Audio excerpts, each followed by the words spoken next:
Gago. Ah! Patulang. What's up guys? Ako si Pao at welcome sa bago kong channel na Ride with Pao. So, last week, nakuha natin yung ating first bike which is yung Honda CL500 at sobrang saya na experience ko with this bike. Kaya, itong video na to ay share ko lang sa inyo yung mga ganap nung first week ng pagra-ride natin. Kasama yung makita nyo ng intro.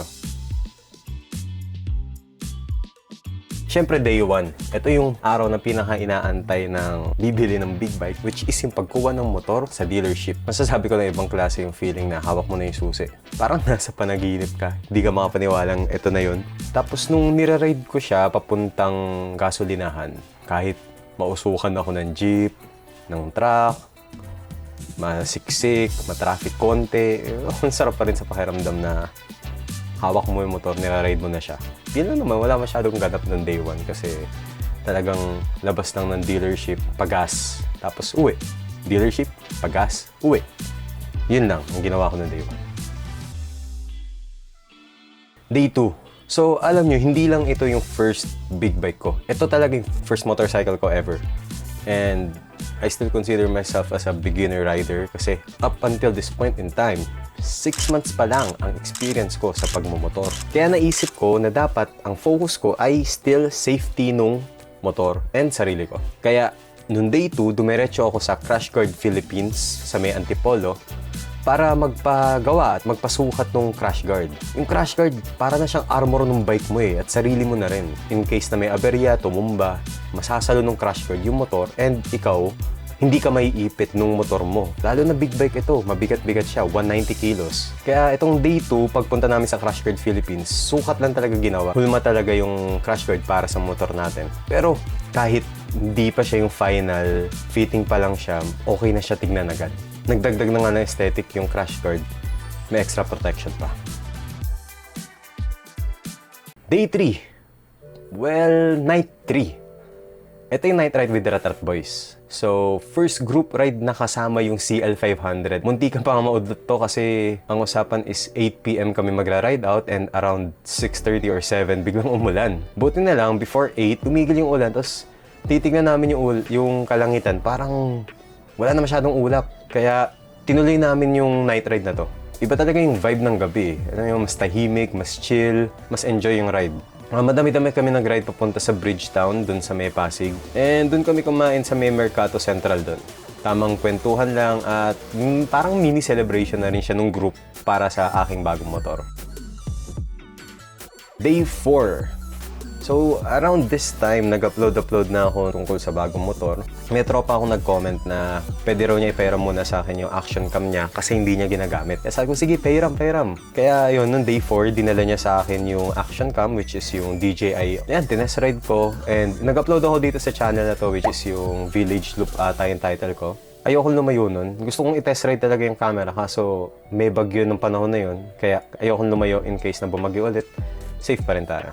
Nung nire-review ko yung footage noon, parang ang saya sa feeling na may action cam ka, nire-record mo yung mga unexpected moments. Maganda lang siya as if gagamitin mo rin siyang dashcam. Maybe some instances na merong mga sudden moments na gusto mo isama. Day 5. This is another night ride with some of the Rat Boys. Yun nga, ang saya kasi nung night ride, yung feeling na ang lamig, wala masyadong traffic. Kahit tatlo lang kami, nag-ride out kami. And dito yung muntikan ko matumba yung motor ko.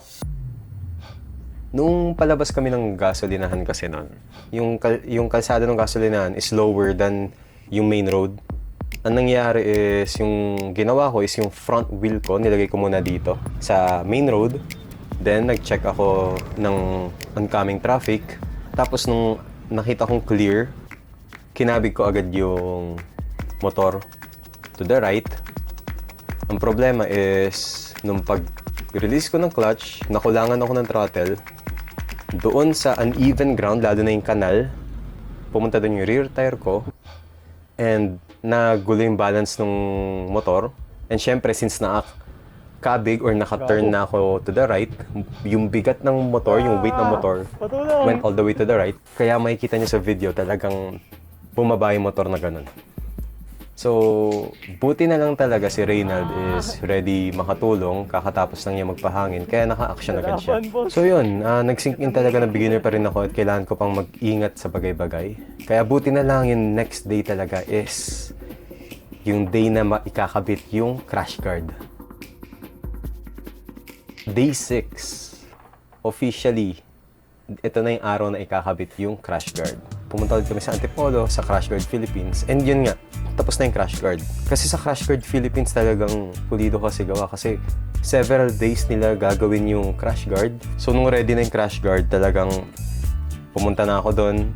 And pinakabit agad. Kasi nga, yun nga parang pinaramdam sa akin nung previous incident na beginner pa ako. And kahit naman may crash guard kasi, hindi naman ibig sabihin nun na parang bahala ka na mag-ride, okay? Yung crash guard is just additional safety. For me, yung safety pa rin boils down on you as a rider. If talagang delikado ka mag-ride, kahit anong crash guard yan, kahit anong helmet, kahit anong gears ang suot mo, prone ka pa rin sa aksidente. Focus pa rin tayo sa safe riding. And mas okay pa rin na defensive riders tayo. Kaya noong day 7 naman, dito na ako pumunta sa Ride Academy and tumulong ako as a marshal. Sa Ride Academy kasi, student din nila ako. When I was starting out few months ago, isa sila sa unang nagbigay ng skill and confidence sa akin na magmotor.